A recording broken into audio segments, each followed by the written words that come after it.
আসসালামু আলাইকুম। এখন আলোচনা করতে যাচ্ছি স্নাতক তৃতীয় বর্ষে পঠিত হাসান আজিজুল হকের ছোট গল্প আমৃত্যু আজীবন নিয়ে।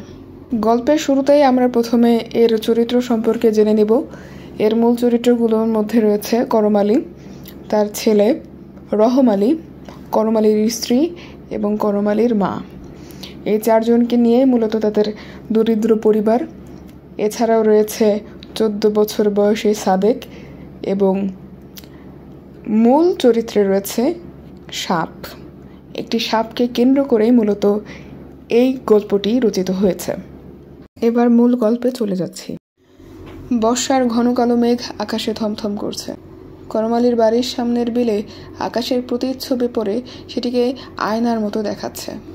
করম আলী সেদিক থেকে চোখ ফেরাতেই দেখল তার 75 বছর বয়সী মা ঝাড়ু বাঁধছে এবং ওই মুহূর্তেই প্রচণ্ড বৃষ্টি শুরু হলো। অঝোর ঝুম বৃষ্টি। বৃষ্টির দিকে তাকিয়ে আছে করম আলীর গোয়াল ঘরের ধলা বলদ এবং খুঁড়ো বুড়ো গাইটি। কোথা থেকে করম আলীর স্ত্রী এক গাদা গোবর নিয়ে আসলো বাড়ির ভেতরে এবং বাড়ির ভেতরে প্রবেশ করতেই সে পিছলা খেয়ে পড়ে গেল। করম আলী তাকে উদ্দেশ্য করে বলল, আহারে, গোবরটা ফালালি? বলেই সে বাড়ির উঠোনে নেমে গেল এবং তার ছেলে রহম আলীকে ডাকলো। বিলের ধারে তাদের এক টুকরো জমি আছে, সেখানে আগাছা পরিষ্কার করার জন্য। প্রচণ্ড বৃষ্টি নামা সত্ত্বেও রহম আলী তার বাবাকে উপেক্ষা করতে পারে না। একটি কোদাল নিয়ে সেই বৃষ্টির ভেতরেই সে বাবার সাথে বিলের ধারের জমির আগাছা পরিষ্কার করতে চলে যায়। বিলের ধারে রহম আলীর এক টুকরো জমি, যেটিতে বর্ষাকালে বিশাল রকমের আগাছা পরিপূর্ণ হয়ে ভরে আছে।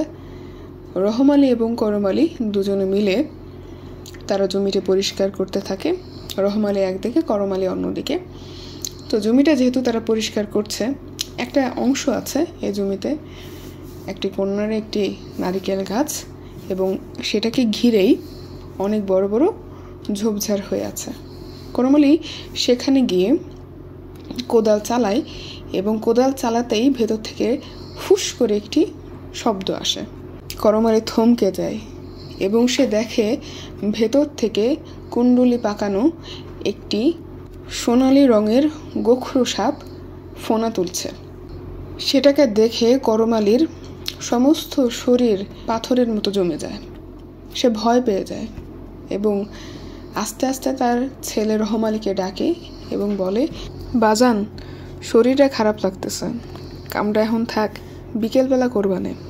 রহম আলী ভাবল, এই তো বাবা একটু আগে আসার জন্য এত উদ্বিগ্ন ছিলেন, হঠাৎ কি হলো? যা হোক, সে তার বাবার সাথে কোনো কথা না বলে বাড়ির দিকে আসতে থাকে।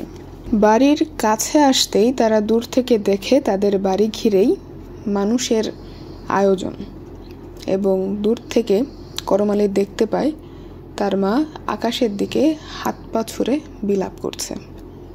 বাড়ির ভিতরে প্রবেশ করতেই করম আলীর স্ত্রীকে কান্নাকাটি করতে দেখা যায় এবং গোয়াল ঘরের দিকে তাকাতেই সে দেখতে পায় তাদের যে ধলা বলদটি সেটি মরে পড়ে আছে। তার মুখ দিয়ে ফেনা বেরোচ্ছে এবং হাত পা এলিয়ে সেটি শুয়ে আছে। মানুষ বলা বলি করছে গরুটিকে সাপে কেটেছে। করম আলী সেটি দেখে প্রচণ্ড দুঃখে ভেঙে পড়ে। যে বলদ দুটি ছিল তার নিত্যদিনের সঙ্গী, তার জীবন জীবিকা নির্বাহের সম্বল, তার সন্তানের মতো, সে বলদটি মরে পড়ে আছে। তার প্রচণ্ড দুঃখে সে কান্না করতে শুরু করে। গ্রামের মানুষও করম আলীর কান্নাকাটি দেখে কেউ কেউ কান্না করতে শুরু করে। এভাবেই বর্ষা দিনের একটি থমথমে আবহের মধ্যে দিয়ে বিকেল গড়িয়ে সন্ধ্যা নামে। করম আলী তার ঘরের ভেতরে বসে আছে।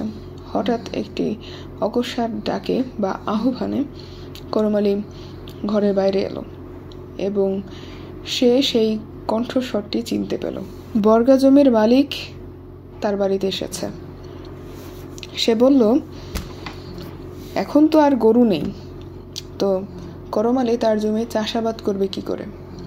আগে করম আলী একটি গরু কিনুক বা বলদ কিনুক, তারপরে না হয় সে আবার তার জমিটি নিয়ে চাষাবাদ করবে। করম আলী এ সংবাদে খুব ভেঙে পড়ল। সে বলল, আমি গরিব মানুষ, আমি কি করে এখন বলদ কিনবো? আপনি আমার কাছ থেকে জমিটা যদি নিয়ে যান, আমি তাহলে না খেয়ে মরব।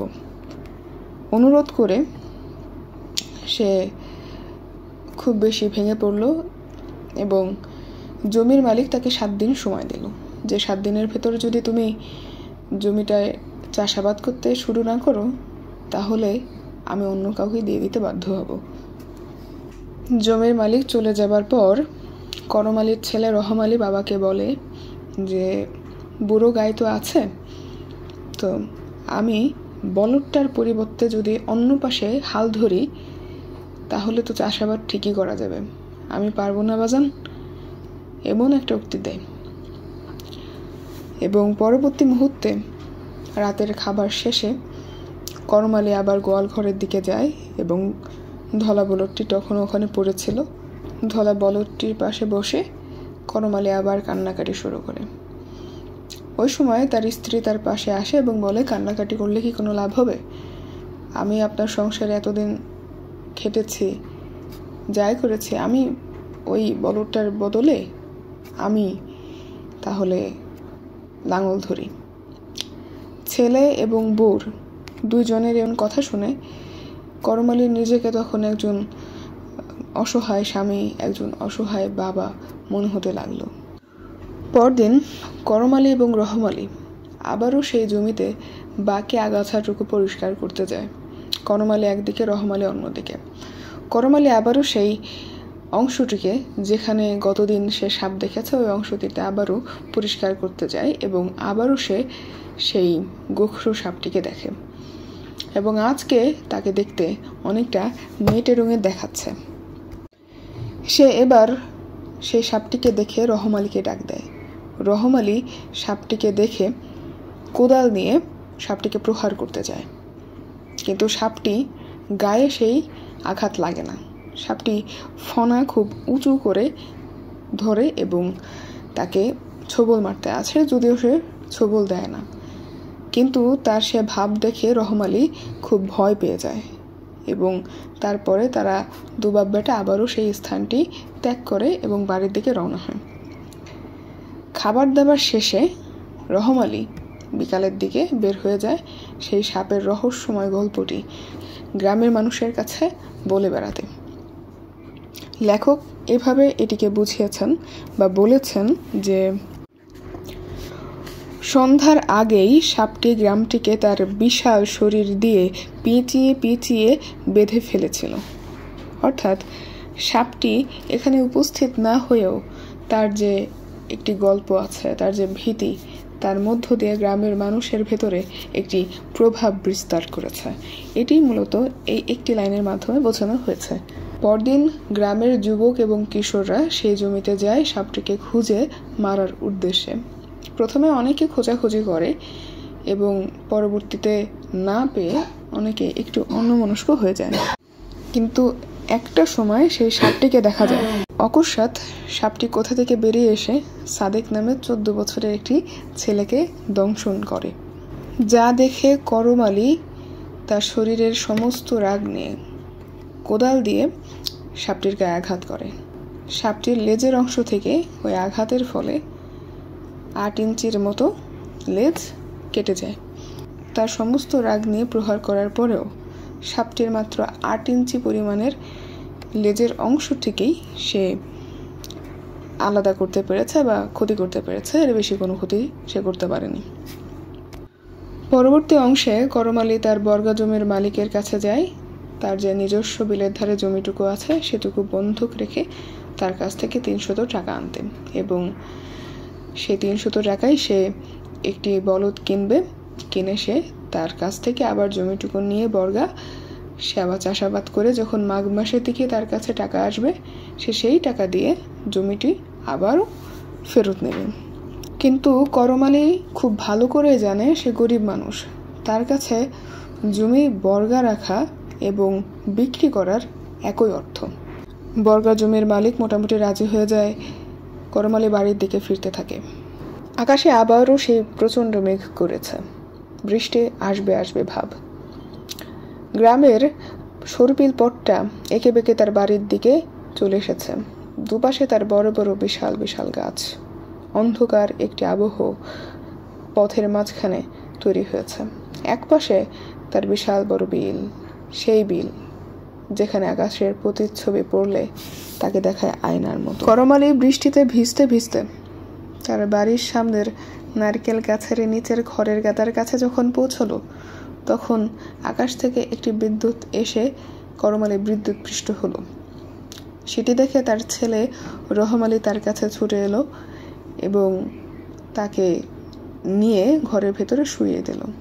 অর্থাৎ এ থেকে বোঝা যায় করমালীর শেষ পর্যন্ত বিদ্যুৎপৃষ্ট হয়ে মৃত্যু ঘটেছে। এই গল্পের প্রতীকী ব্যাপারের মূলে রয়েছে সাপ এবং করমালী। এই সাপের মাধ্যমে বোঝানো হয়েছে গ্রামের শক্তিশালী সম্প্রদায় যারা নির্যাতন করে থাকে দরিদ্রের উপরে, এবং দরিদ্র অর্থাৎ দরিদ্রের প্রতীক রয়েছে এখানে করমালী।